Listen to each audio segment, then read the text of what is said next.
Eh bien, bonsoir à toutes et à tous. Vous avez pu remarquer le nouveau générique, la nouvelle musique, en tout cas de générique pour les mercredis de l'espoir. Effectivement, l'ancienne musique était un peu ancienne, pour le coup, c'est le cas de le dire, puisqu'elle datait de la Révolution de 1789 et des années suivantes. Donc là, on a mis une musique un peu plus actuelle et qui incite justement à l'optimisme, qui est donc le thème de ce soir. Être optimiste, se projeter dans l'avenir, donner de l'espoir, être positif. Et ça, c'est essentiel et nous allons voir pourquoi et voir comment est-ce que j'en suis arrivé à ça. Et nous allons prendre un exemple d'optimisme et justement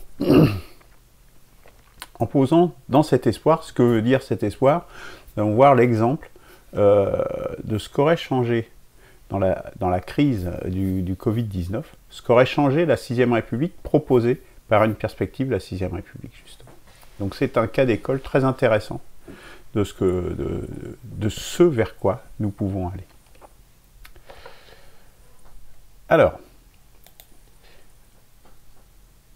avant de commencer, évidemment, cette émission, proprement dite, le corps de cette émission proprement dite, je vous rappelle que pour créer cet espoir, eh bien, il y a le manifeste fondateur, le manifeste émergence, dont l'adresse internet est accessible là-haut, vous voyez en haut de cette page.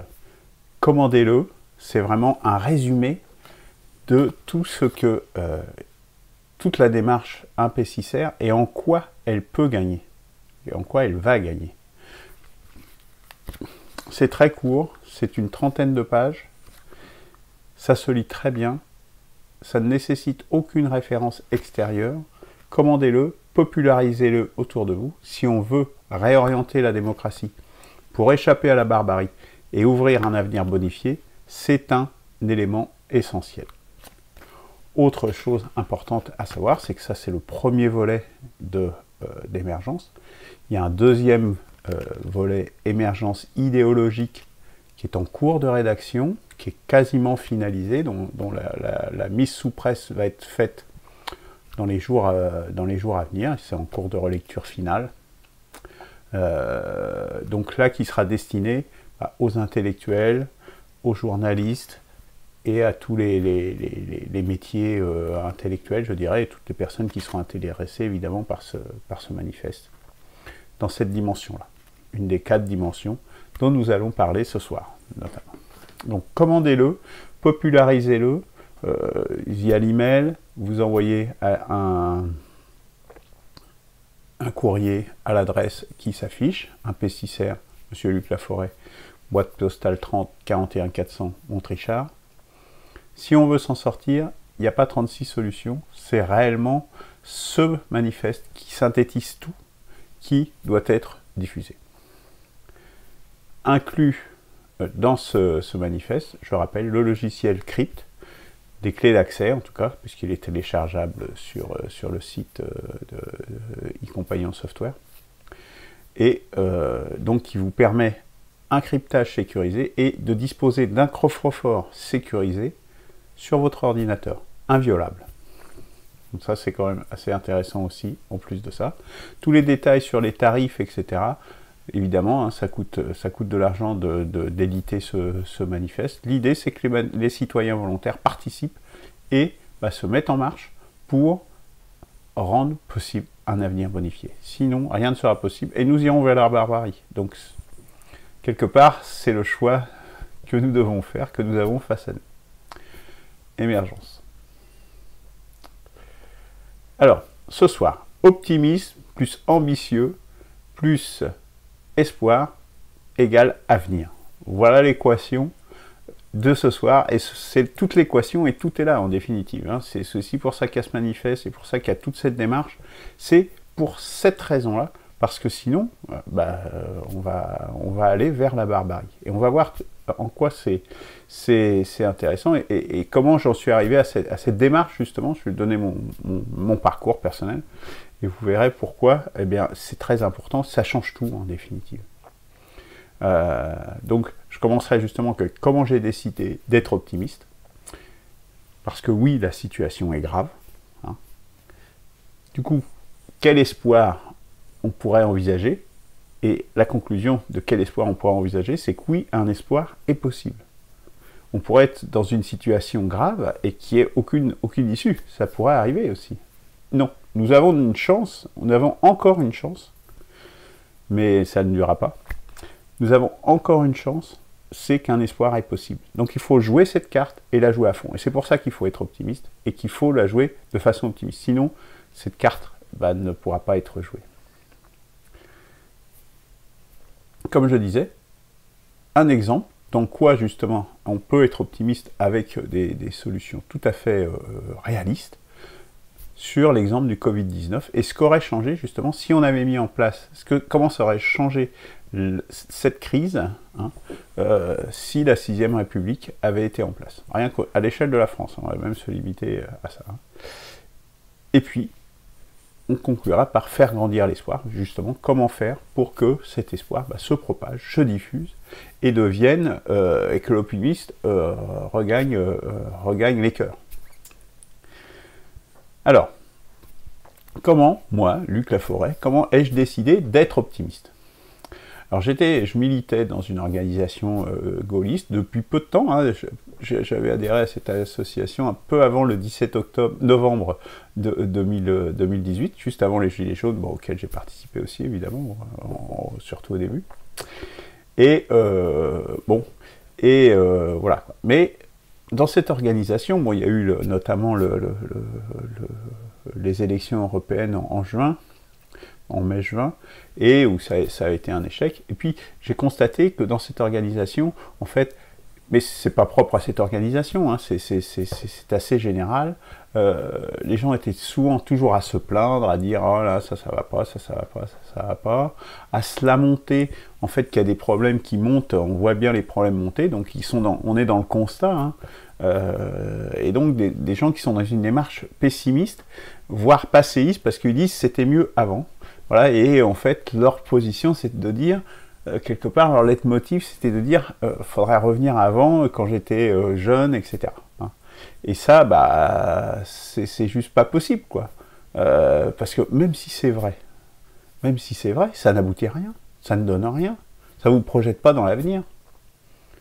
Qu'est-ce que vous voulez construire en vous proposant, revenons en arrière, revenons quand j'étais jeune, quand j'avais 20 ans, ça n'arrivera pas.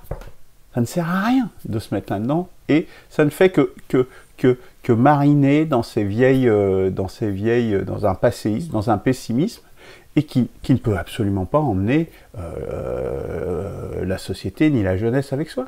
Sachant qu'en face, vous avez Macron et les européistes qui, eux, ils tracent un avenir, qui nous mène à la barbarie, qui nous mène dans le mur, qui nous mène à la destruction des sociétés, à la destruction des nations, à la destruction de la nature, à la destruction des hommes en tant que tels, en destruction de la démocratie. Enfin bon, les choses sont choses, mais eux, ils tracent un avenir, et qui a l'air, dont certains adhèrent. Hein. Donc, il faut tracer un avenir, parce que quelque part, ils tracent un certain avenir, hein, qu'il faut éviter à tout prix, je dirais, quoi, pendant qu'il est encore temps. Parce que, je vais prendre un exemple, pourquoi je dis pendant qu'il est encore temps. Une fois que vous avez les espèces qui sont disparues, ad vitam aeternam, c'est fini, elles ne reviendront plus, les espèces. On ne va pas ressusciter les mammouths, on ne peut pas faire ça. Hein. Jurassic Park, c'est de la science-fiction. Hein. Donc voilà, c'est irréversible. Si le changement climatique, si on se met à basculer dans un autre mode, dans un autre régime climatique, c'est irréversible aussi. Mais on peut dire ça sur plein d'autres sujets, hein. Sur quasiment tous les sujets. Donc, non, c'est important de réagir maintenant. Il faut se réveiller. Hein. On se réveille, on abandonne les vieilles recettes, on abandonne le passéisme, et on essaye de tracer une perspective, et une perspective d'avenir. Et puis, il faut y aller avec optimisme, sinon, c'est pas la peine. Donc, arrêt des pleurnicheries, il faut être optimiste. Il le faut, tout simplement. Sinon, rien n'est possible. Parce que tracer un espoir, vouloir tracer une perspective, un avenir, sans être optimiste, mais vous tracez rien du tout.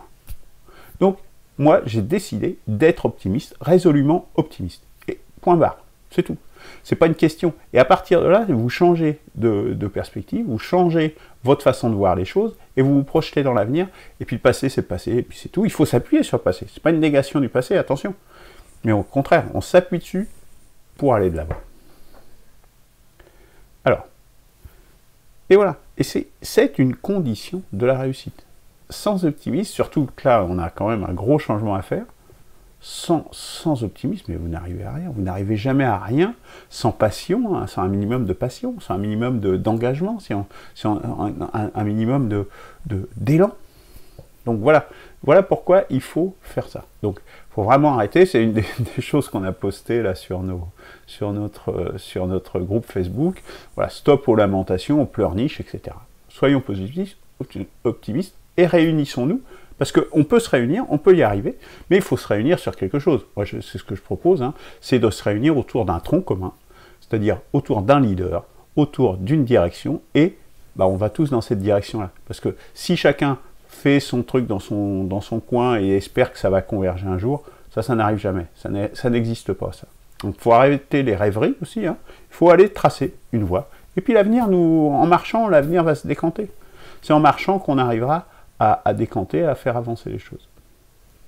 Parce que, oui, la situation est grave, la situation est sérieuse, j'en ai parlé à l'instant, mais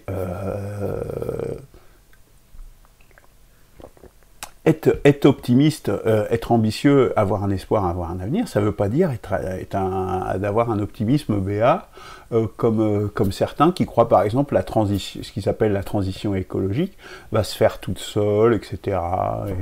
Non, mais tout ça c'est du pipeau. Les écologistes, je vais prendre un exemple, des écologistes, ça fait 50 ans qu'ils prônent la même écologie, là, mais ça ne marche pas. Est-ce qu'ils ont réussi à avoir un moindre résultat?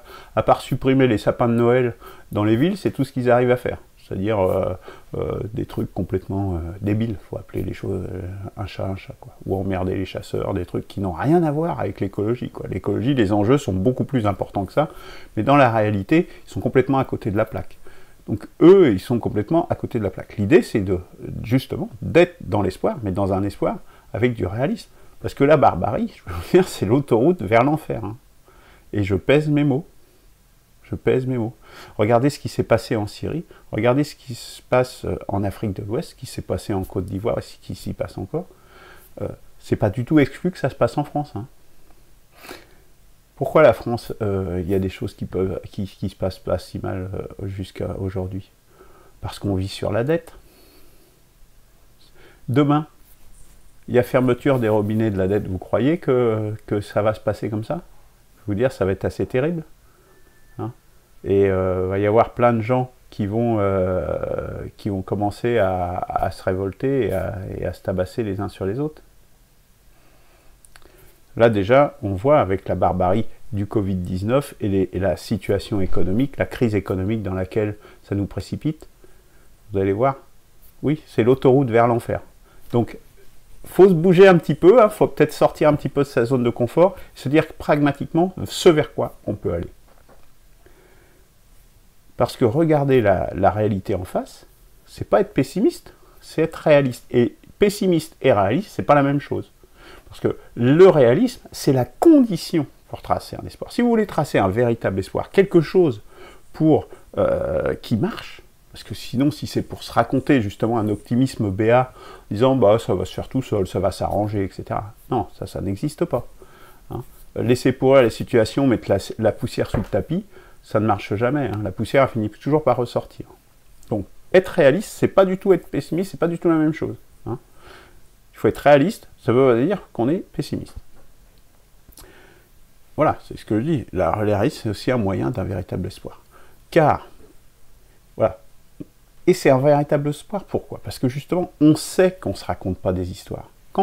Parce que quand on se raconte des histoires, qu'on se ment à soi-même, on le sait très bien au fond de soi. Hein. Quand on ment, on ne ment jamais qu'à soi-même. Et donc, si on est réaliste et qu'on se dit « Ah bah ça peut marcher, ah bah tiens, cette brique-là, si on fait comme ça, ça va marcher, ça peut marcher », réellement dans le monde réel, eh bien là vous dites, ah ben oui, là on peut faire vraiment quelque chose, on peut basculer, et plutôt que de descendre, essayer justement de changer la trajectoire et repartir vers le haut, réalistement. Donc quand on ne se raconte pas d'histoire, ça c'est la condition justement pour un vrai espoir. Oui, la situation est grave, mais on peut s'en sortir. Bon, alors après, je vous renvoie aux autres émissions qu'on a déjà, qui sont déjà faites, hein, bon, notamment sur la barbarie, bon, sur la définition, sur toutes ces dimensions, et encore il en manque même dans cette émission du mercredi 6 mai, le mercredi 6 mai, donc vous pouvez la retrouver sur le site ou sur YouTube, éventuellement sur la page Facebook, mais c'est un peu plus compliqué. Et puis chaque vendredi, hein, il y a la chronique des barbaries, où on détaille justement toutes les barbaries, et il y en a un paquet. Il y en a un paquet dans plein de domaines. Parce que ce à quoi on a à faire face, c'est une crise de civilisation. C'est juste ça. Donc c'est juste la plus grosse catastrophe qui puisse se produire dans une civilisation. L'Empire romain, il s'est cassé la gueule, ça a basculé en 5 ans. Hein. Le point de bascule, quand vous avez processé le point de bascule, c'est en 5 ans. C'était atomisation complète.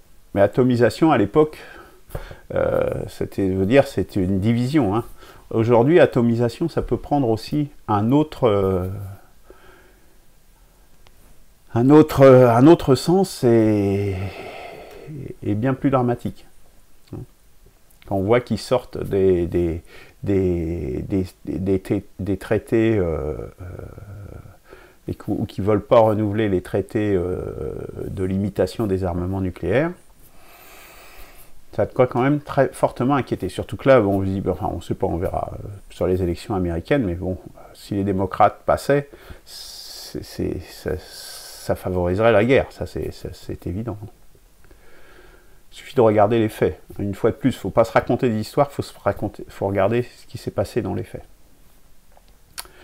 Bon, donc je vous renvoie à ça, mais la situation est grave. Et la crise, c'est une crise de civilisation. Donc on est vraiment au haut niveau. D'accord ? Ça ne veut pas dire qu'on ne peut pas s'en sortir.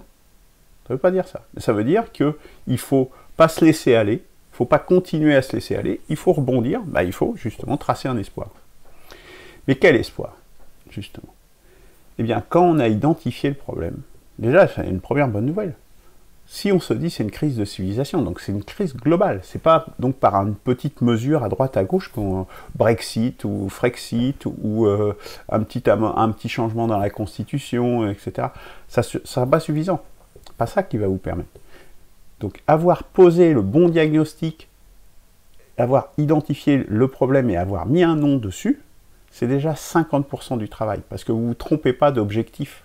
Vous n'allez pas vous fourvoyer dans des fausses solutions ou des solutions partielles qui ne vont pas résoudre les problèmes en profondeur, globalement. C'est bien pour ça que le mot barbarie, il est très important, parce qu'il englobe la totalité des problèmes auxquels nous faisons face. Et crise de civilisation, civilisation c'est l'antonyme, on pourrait dire, de barbarie. Et bien voilà, c'est les deux faces de la même pièce, quelque part. Donc on a fait 50% du travail quand on a identifié le problème. Bien identifier un problème, bien poser le problème, 50% de sa résolution est déjà faite. Donc ça veut dire, crise de civilisation, ça veut dire qu'il faut des orientations à la hauteur, évidemment. Donc l'espoir, il faut poser, tout simplement, un projet civilisationnel. Et oui, rien que ça. Mais oui, rien que ça. Mais il y en a d'autres qui l'ont fait avant nous. C'est pas non plus complètement impossible. On peut faire des changements. Parce que le changement, il peut s'opérer. Des changements dans le passé, des gros changements, il y en a déjà qui se sont opérés. Des changements radicaux. Des changements de trajectoire radicaux. Ça peut se faire. Et il y en a d'autres, parfois, ils n'ont rien fait. Ils ont continué. On pourrait prendre l'exemple de l'île de Pâques, par exemple, hein, où ils ont bousillé complètement le rive. Hein. Bon, je sais que les scientifiques ils disent le contraire, mais j'ai fait une émission qui montre bien qu'il y a une part aussi de propagande là-dedans. Bref, fin de la parenthèse. Donc un changement peut s'opérer. Des changements globaux complets peuvent s'opérer. Ou pas.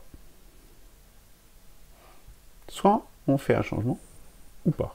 Et en fait, ce qu'il faut bien voir, c'est en fait, c'est assez binaire. C'est ce que nous dit Christophe Faury, expert en conduite du changement. Qu'est-ce qu'il dit?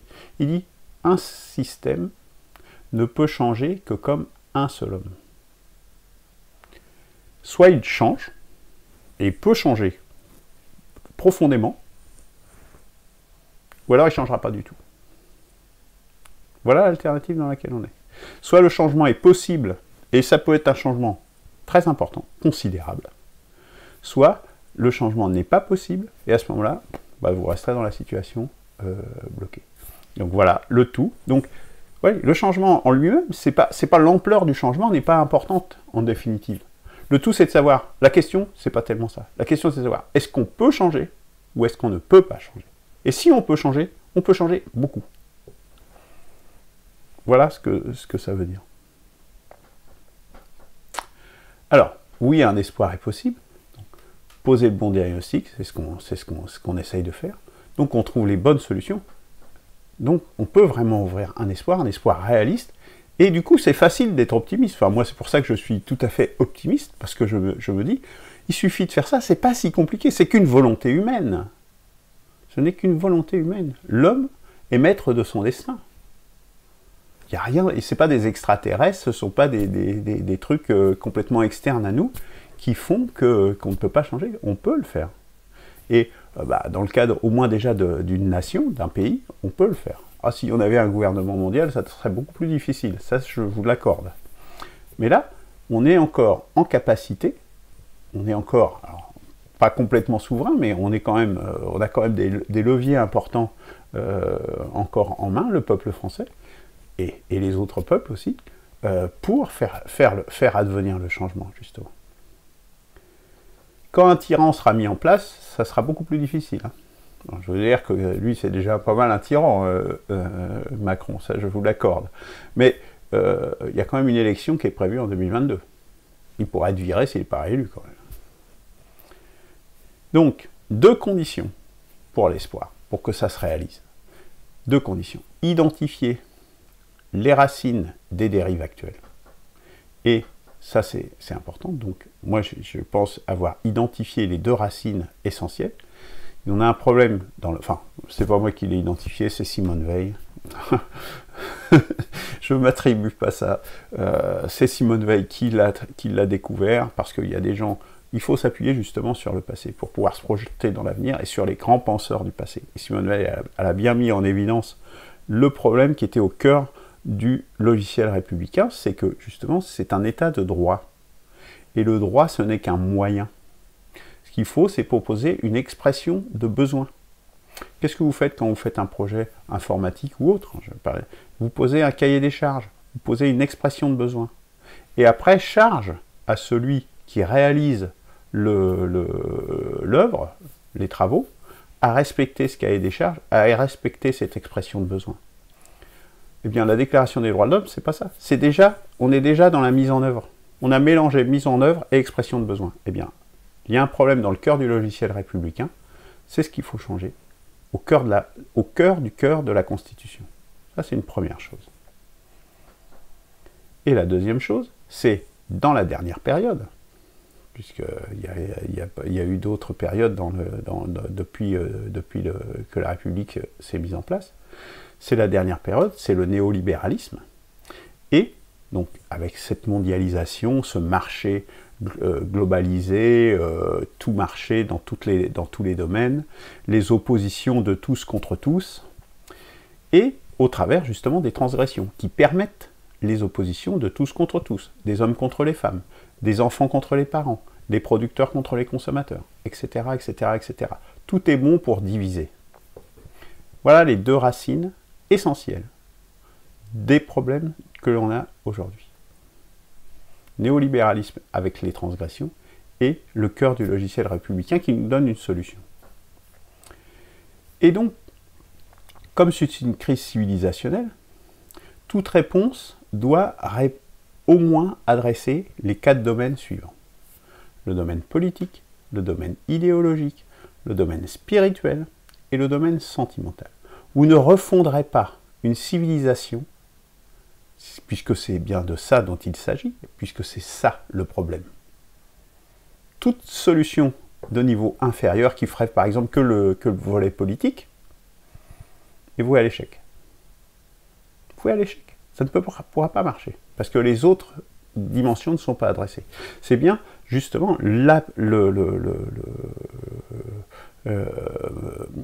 l'apport d'une perspective de la 6ème République, qui part du domaine politique, mais qui se diffuse dans les autres domaines, d'adresser ces 4 dimensions qui sont les seules à la hauteur. Alors ça, comme je disais, ça peut paraître très ambitieux, mais voilà, c'est mettre en marche de nouvelles lumières. Les nouvelles lumières, eh bien, c'est pas parce que c'est ambitieux que c'est utopique. L'utopie, c'est justement ne pas être dans le réalisme. Là, l'idée, c'est aussi d'être réaliste et de proposer, par exemple, dans le domaine constitutionnel, une constitution qui fonctionne. Nous allons justement l'illustrer tout à l'heure avec l'histoire du Covid. Mettre en place des nouvelles lumières. Si ce sont des nouvelles lumières, c'est qu'il y a déjà eu des lumières par le passé. Et des lumières, il n'y en a pas eu il y a eu les lumières au 19e siècle, au 18e siècle, mais il y a eu la Renaissance avant. Et avant ça, il y a eu l'Empire romain, il y a eu la Grèce, il y a eu l'Égypte, il y a eu plein d'autres civilisations qui ont connu des renouveaux, qui ont connu des élans importants.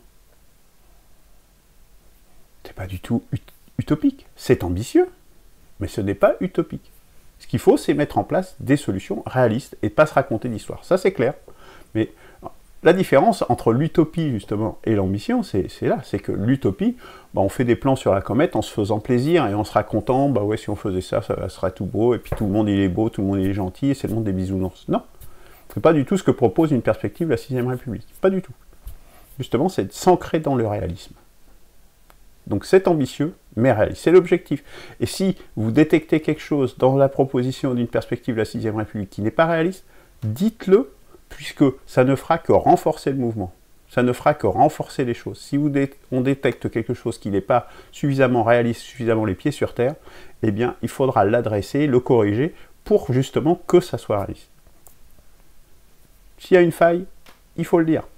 Ça ne fera que permettre d'aller de l'avant. Et parce que c'est le moment aussi. Et dans l'histoire, il y a aussi des moments historiques où vous pouvez changer, et d'autres moments où c'est impossible de changer. Hein. C'est l'illustration de la phrase de Christophe Faury tout à l'heure. Soit on peut changer, soit on ne peut pas changer. Soit le changement est mûr, soit on est mûr pour faire un changement, soit c'est pas mûr pour faire ce changement, et là, tout changement est impossible. Mais si le changement est possible, on peut changer de façon importante. Et c'est le moment, puisque justement, et c'est un autre penseur actuel, Marc Alévi, qui nous le dit, hein, il faut bien, et ce qu'il dit, c'est que c'est important. J'y reviendrai après, mais il dit notamment une chose importante. Il faut bien comprendre que ni les institutions de pouvoir du paradigme d'avant, donc toutes les institutions actuelles, ça ne veut pas dire qu'on se débarrasse de tout le passé, mais les institutions actuelles, ceux qui sont en place, d'accord? Ceux qui sont en place, c'est le Conseil constitutionnel, mais on peut parler aussi des syndicats, on peut parler des partis politiques tels qu'ils sont aujourd'hui. On peut parler des politiciens tels qu'ils sont aujourd'hui. On peut parler des religieux tels qu'ils sont aujourd'hui. On peut parler des institutions comme le mariage, comme c'est aujourd'hui. Vous voyez, sur tous les domaines. Toutes ces institutions-là ne nous permettront pas d'aller de l'avant. Il faut bien comprendre que ni les institutions du pouvoir du paradigme d'avant, ni les mouvements nostalgiques d'un passé révolu, c'est ce que je disais précédemment, ne seront d'aucune aide pour la construction du paradigme d'après, de ce qu'il y a à construire. Je vous conseille vraiment d'aller voir Marc Alévi, de voir ce qu'il dit. Bon, j'ai consacré une émission justement sur un des articles qu'il a écrit, pourquoi les temps modernes touchent à leur fin. Lui, ce qu'il dit, c'est que c'est l'heure, c'est le moment. Il dit qu'il y a des gros changements à peu près tous les 550 ans, et nous sommes à une période, c'est la bonne nouvelle, moi je vous annonce une bonne nouvelle, on est dans une période où on peut changer. Il y a plein de périodes où les gens ils auront beau se battre, ils auront beau faire n'importe quoi, ça ne changera pas. Nous sommes à un tournant historique, nous sommes à une charnière, nous sommes dans les générations qui peuvent permettre de faire changer, ce qu'on appelle changer le monde, hein, voilà, tout simplement.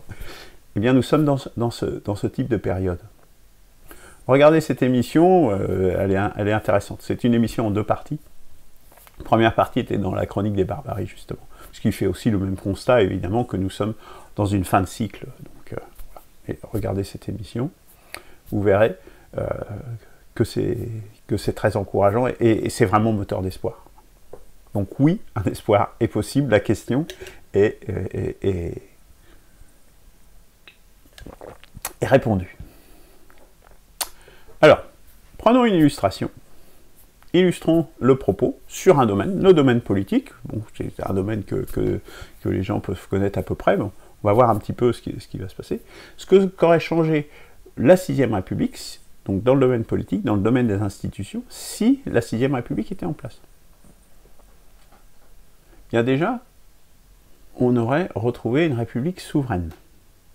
C'est-à-dire que, ça veut dire que en France, on ne se ferait pas dicter les lois par Pierre, Paul ou Jacques, par des entités non élues. Donc ça, c'est quand même un élément très important. Parce que, par exemple, Macron, quand il dit de ne pas fermer les frontières, c'est parce qu'il est dans l'idéologie européiste, mondialiste, Schengen, et donc c'est un truc qui... Or, pourtant, c'est ce qu'ont fait les Chinois, c'est ce qu'ont fait les Coréens, et c'est ce qui a fait que ça a marché chez eux, et que chez nous, ça ne marche pas, notamment. Voilà déjà, première chose, une république souveraine. C'est ça, ce que ça change. Les besoins du corps et de l'âme, donc expression de besoin, cahier des charges, comme je disais, mis au cœur de la Constitution. Ça change tout. Ça veut dire que vous n'êtes pas sur des moyens, vous êtes sur des finalités.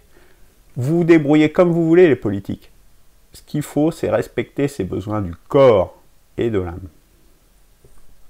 Ça change beaucoup de choses dans la politique concrète. Mais on peut même le mesurer dans la 5e République, puisqu'il y a certains éléments de la République qui sont déjà dans le préambule de la Constitution de la 5e République et qui ont des influences en France que n'ont pas dans d'autres pays. Aux États-Unis, par exemple. Dans le domaine de la santé, notamment dans le domaine de la santé, pour le coup. Donc, du coup, avec déjà, pour la situation, je dirais, initiale, ça aurait changé beaucoup de choses, puisque la pénurie de lits avec la décroissance du nombre de lits depuis les années 70 dans les hôpitaux, depuis les années 70, tous les gouvernements de gauche et de droite, ils ont baissé le nombre de lits dans les hôpitaux. Le personnel et les masques, on connaissait l'histoire des masques, toutes ces pénuries-là auraient été fortement diminuées, c'est-à-dire qu'il y aurait eu plus de moyens, ce qui est quand même pas négligeable. On serait déjà arrivé dans une situation où on pouvait déjà affronter le choc pandémique dans de meilleures conditions. Donc ça, c'est quand même déjà une première chose très importante. Et puis, ce que ça aurait changé dans la gestion de la crise proprement dit. Alors là, on va faire un petit peu de pédagogie sur qu'est-ce qu'il y a dans la 6e République et comment ça fonctionne sur ce sujet-là, par exemple. Alors, dans la vie, on le constate là, il y a survenu d'événements qui mettent en péril grave la population, ou une partie de la population, etc. Ça, c'est inévitable. Il peut y avoir des guerres, des attaques. Il y a des pays qui se sont fait attaquer. Regardez l'Arménie avec l'Azerbaïdjan récemment, par exemple. Il y a des catastrophes naturelles, il y a des épidémies. Il y a différents événements de cette nature qui se mettent en péril grave et imminent, donc très rapidement, à court terme, à très court terme. Il faut réagir dans l'instant. Sur un événement. Donc ça fait partie de la vie. Donc une constitution doit adresser ce genre de choses. C'est ce qu'on appelle les états d'urgence. L'état d'urgence, c'est pour répondre justement à une urgence, tout simplement. Donc c'est justement le petit bonhomme qui court là. Il faut des circuits courts dans ces cas-là. C'est incontournable. Donc, dans la nouvelle constitution, avec plus de démocratie, je vous rappelle, pour ceux qui, ou je le dis pour ceux qui ne le savent pas, il y a 3 piliers de la Constitution de la 6e République. Le pilier action, on marche. Le pilier contrôle, on vérifie. Et le pilier circuit court, on court. Ça correspond aux trois postures de l'homme, je dirais. La posture couchée n'a pas été retenue comme intéressante, en l'occurrence. Donc voilà, les 3 postures importantes de la vie politique dans la 6e République. Action, contrôle, circuit court. Et là, dans ce cas-là, nous sommes dans le cas des circuits courts. Alors, comment ça se déclinerait? Donc, il y a toujours un président de la République dans la 6ème République, telle qu'elle est proposée, justement parce que, et vous voyez, il est en rouge, parce que le président de la République, en fait, ce n'est qu'un circuit court. Il n'est là que pour gérer des situations, justement, d'urgence, des situations exceptionnelles. C'est plus du tout le rôle qu'il a aujourd'hui, où il est omnipotent, omniscient, il doit savoir tout faire dans tous les domaines, pas faire de fautes d'orthographe, etc. Ça amusera ceux qui ont la référence. Mais cet homme-là, ça ne peut pas exister, quoi. Ça n'existe pas, des hommes comme ça. Des hommes exceptionnels, ils sont exceptionnels par définition. Donc c'est l'exception. Donc, vous n'allez pas en avoir souvent. Donc le rôle du président de la République dans la 6ème République, c'est juste répondre à des situations d'urgence. Justement, à des situations où il y a des blocages pour débloquer. C'est ça son rôle. Et rien d'autre. Donc, il décrète l'état d'urgence.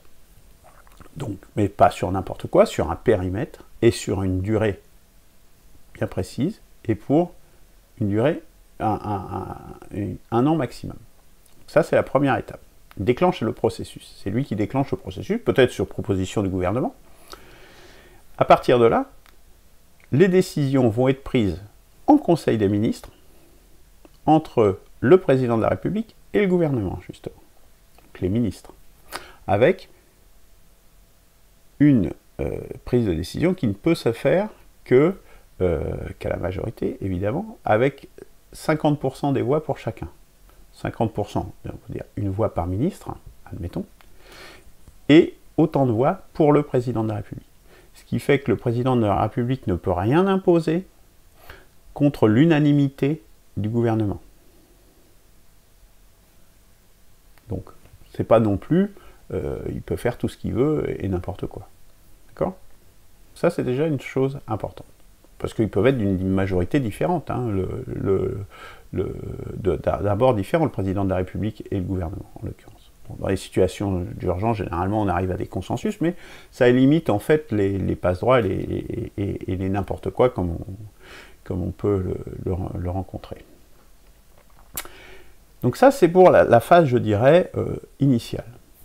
Sauf que la Chambre constitutionnelle, qui est composée, je rappelle, à 50% d'élus à la proportionnelle intégrale sur des listes de partis, et à 50% par tirage au sort de citoyens qualifiés, sous 15 jours, donc dans les 15 jours qui suivent le décret d'état d'urgence, procède à un référendum d'état d'urgence. C'est-à-dire, est-ce que... Donc là, il faut réagir vite. Donc, il faut qu'il puisse réagir immédiatement, si vous voulez, le président de la République. C'est pour ça qu'il y a un délai dans lequel il est obligé d'avoir, avec le gouvernement, il ne peut pas faire non plus tout ce qu'il veut et n'importe quoi, mais il faut qu'il réagisse tout de suite. Donc, dans cette situation, évidemment, il y a une période où il peut agir en dehors d'une validation populaire.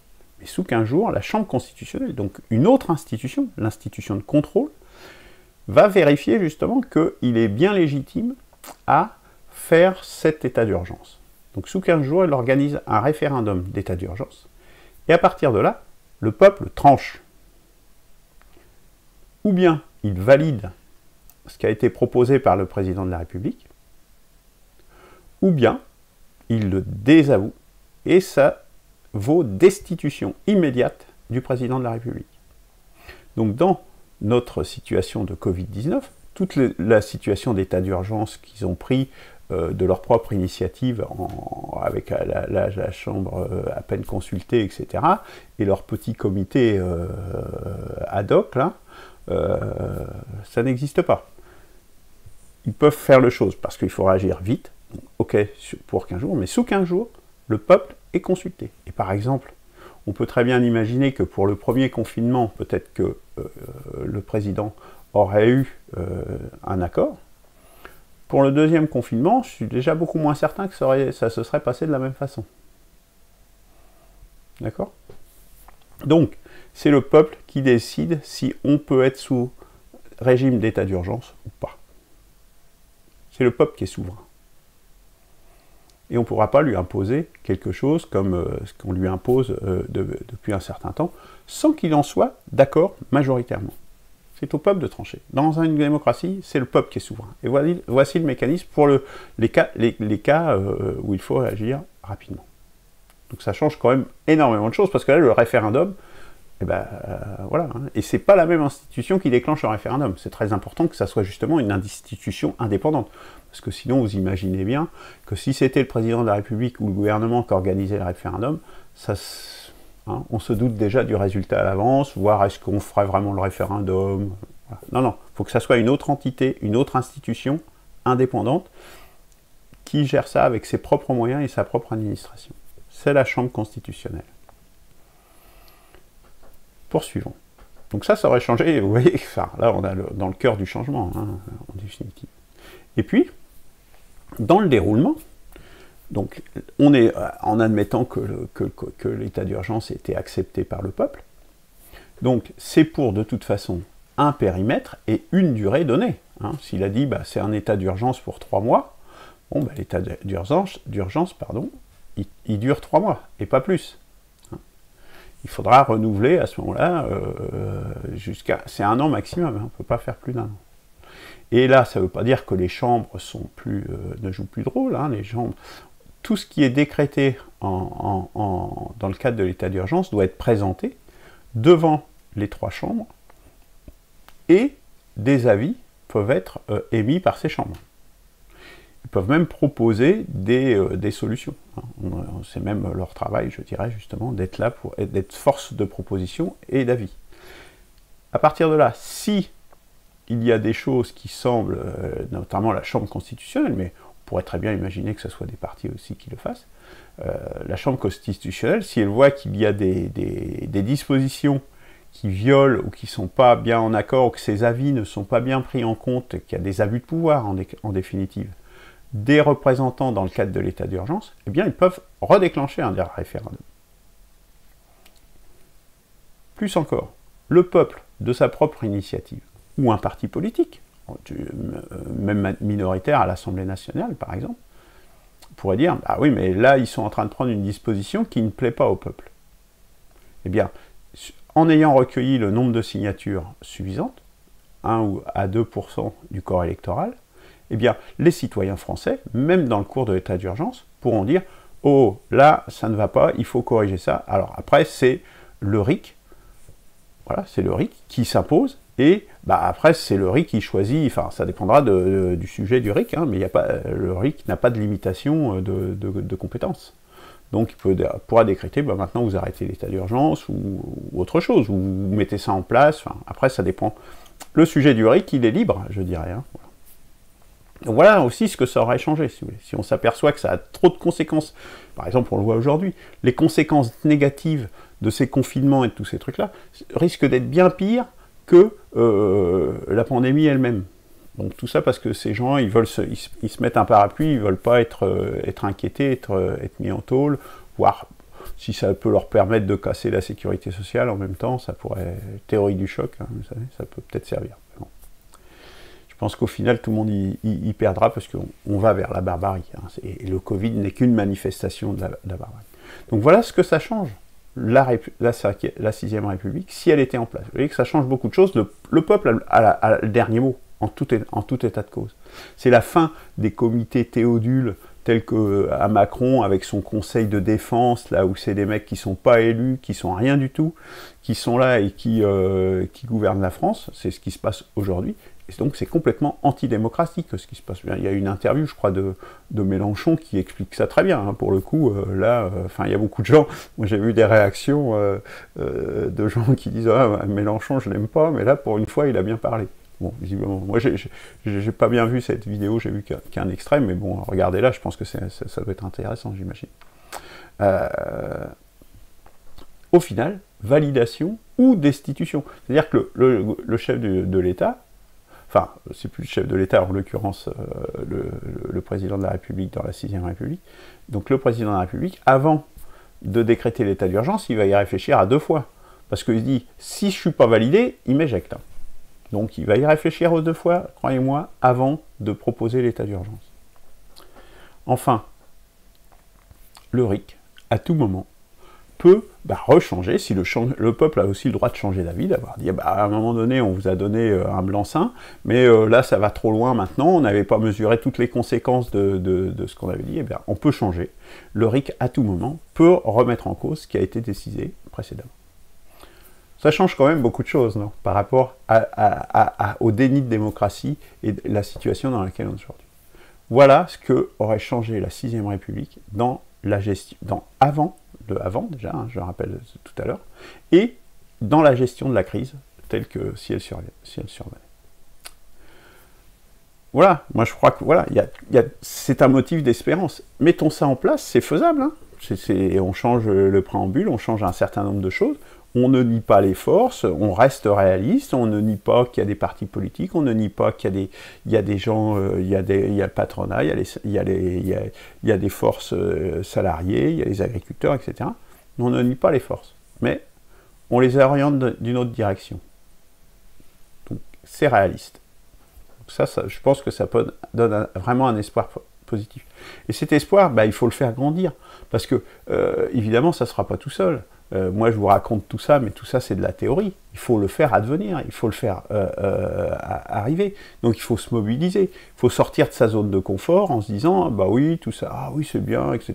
Ou en disant, les autres vont s'en débrouiller, ou... non, ça n'arrivera pas tout seul. Hein. Nous, ce qui est proposé par une perspective de la 6ème République, c'est de le faire de façon aussi pacifique que possible, par les élections. C'est possible par les élections, on peut le faire. C'est qu'une question de volonté et de mobilisation des citoyens. Donc c'est ce qu'il faut faire, sortir de sa zone de confort, que ce soit pour les citoyens, tous citoyens, comme les élus d'ailleurs, hein, je pense notamment aux maires, et les maires des petites communes en particulier, et qu'on soit aussi également les intellectuels qui sont souvent dans le pessimisme, hein, je ne citerai pas de nom, mais il y a beaucoup de gens d'intellectuels qui sont dans le pessimisme, dans le passéiste, et qui ne se projettent pas vers l'avenir. Marc Alévi est un des rares intellectuels à se projeter vers l'avenir, justement. Il y en a quelques autres, hein, mais voilà, il faut un petit peu qu'ils se réveillent et qu'ils tracent une perspective plutôt que de se lamenter. Donc, puis il faut être volontaire face aux enjeux. Hein. L'optimiste, ça se décrète aussi. Et il y a des motifs, puisqu'on montre qu'il y a des solutions. On montre qu'il y a des possibilités. Eh bien, jouons-les, faisons-les advenir. Et se mobiliser, sans optimisme, sans croire que vous pouvez réussir, sans croire que vous allez, entre guillemets, changer le monde, ça n'existe pas. Vous ne pouvez pas vous mobiliser si vous n'êtes pas mobilisé, justement, si vous n'allez pas de l'avant, si vous ne croyez pas à ce que vous êtes en train de faire. Et puis les jeunes, eux, ils doivent avoir un avenir. Il faut aussi qu'ils se bougent un petit peu le cul, qu'ils arrêtent d'être des purs consommateurs. Il faut aussi qu'ils se... Alors ils disent, ouais, on les écoute pas, etc. Mais c'est aussi à eux de prendre leurs responsabilités et de dire, vous nous écoutez pas, vous allez nous écouter quand même, parce qu'on va se manifester et on va être là. Et puis qu'ils arrêtent d'écouter le chant des sirènes, des écologistes et des trucs comme ça, des solutions qui ne marchent pas. Des solutions complètement, qui sont juste là en définitive. Les écolos, c'est quoi? C'est juste des gens qui sont là pour que le système continue comme ça au final. Et avec juste des petits trucs, mais au final, regardez, ils votent toujours pour l'Europe par exemple. Pour l'Europe néolibérale. Ils sont toujours d'accord avec ça. S'ils voulaient vraiment changer, mais ils s'y opposeraient frontalement. C'est évident que ça détruit la nature. Donc, c'est les faux écolos. Les jeunes, arrêtez de suivre ça. Mettez-vous réellement dans la vraie vie, je dirais. Cessez d'être des enfants et des adolescents. Soyez des hommes, devenez des hommes et des femmes. Bougez-vous. Et puis, on peut le faire. On peut y arriver de façon optimiste. C'est votre avenir, c'est notre avenir, c'est l'avenir de tout le monde qui est en jeu. Donc, ça vaut vraiment le coup de s'engager. Alors, en résumé, arrêtez les pleurnicheries, il faut être optimiste, il faut tracer un espoir. Hein. Les pleurnicheries, c'est bon pour les gamins, pour les bébés. Il faut regarder la réalité en face. Être réaliste, c'est pas la même chose qu'être pessimiste. Il faut être réaliste, c'est la condition pour ne pas se fourvoyer. il faut identifier les racines des dérives actuelles. Il y en a dans la Constitution, il y en a dans le libéralisme libertaire, hein, qui en fait détruit la société. Et il faut offrir des réponses dans les 4 domaines. Toute action, toute démarche qui n'adresserait pas ces 4 dimensions, donc c'est l'appel à des nouvelles lumières, à un nouvel élan philosophique, à un nouvel élan spirituel. On ne construit pas, toutes les civilisations se construisent sur une spiritualité. Et aussi, dans le domaine sentimental, sur de nouvelles relations sentimentales, parce que les situations ne sont pas... La situation sentimentale n'est pas bonne, avec ces Tinder, etc. Je ne pense pas qu'on construit une civilisation de cette façon-là. Optimisme, plus ambition, plus espoir, ça donne un avenir. Voilà, ça sera mon mot de la fin. Alors, la prochaine fois, justement, puisqu'on n'adresse pas que le domaine politique, vers une nouvelle sentimentalité, même si ce n'est pas le cœur C'est pour ça que j'appelle toutes les gens, et toutes les femmes notamment, à rejoindre une perspective de la 6ème République. Il y a une grande place pour les femmes. On voit bien que le cœur du cœur philosophique, c'est une femme qui l'a faite. C'est Simone Veil. Ce qu'on propose de construire, c'est voilà. Hein, et avec Michel Clousquier. Mais le cœur du cœur, c'est quand même Simone Veil. C'est une femme. Il faut vous engager. C'est vous qui allez changer la société. C'est les femmes qui peuvent le faire. Vraiment, moi, j'en suis persuadé de ça. La femme est l'avenir de l'homme. Eh bien, ça suppose une nouvelle sentimentalité aussi. Donc là, nous reviendrons. Bon, c'est une émission. Il y a déjà eu une émission sur les femmes et sur la nouvelle sentimentalité. Ben on en reparlera la semaine prochaine. Reprenons espoir. Chronique des barbaries vendredi prochain. Le sujet principal seront autour de la liberté d'expression, qui est en péril. Hein, mais on est en train de passer du péril au danger. Et voilà, de nouveau, il est vraiment temps de réagir ensemble et de s'unifier autour, de s'agréger autour d'une seule initiative, d'une initiative qui a une perspective, la 6ème République. Rejoignez l'initiative, inscrivez-vous sur le site. À bientôt, à vendredi, et puis au revoir, et avec la nouvelle musique, donc qui est plus moderne. Au revoir.